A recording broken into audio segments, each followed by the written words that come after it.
Isa rin ang asawa. Hoy, dalawa asawa mo doon.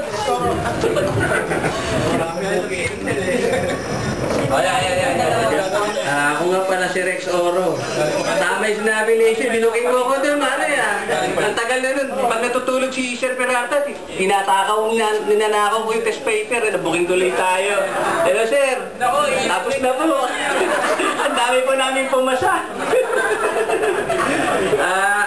Ngayon nga pala, bali, tatrabaho po ako sa, dati po sa Philippine Airlines, kaya lang po na-retrench po kami.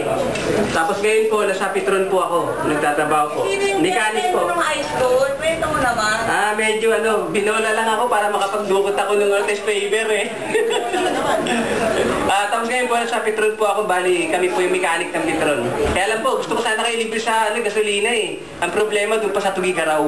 Malayo-layo po. Kaya nung nalaman ko na meron tayong reunion po, si David po ang nagano sa akin, kaya pumunta po ako dito sa Manila. Thank you. Good evening po sa lahat, mga classmates and batchmates, and also sa mga teachers namin na nandito ngayon. Magandang gabi po sa inyo. Ako po si Reden Papa.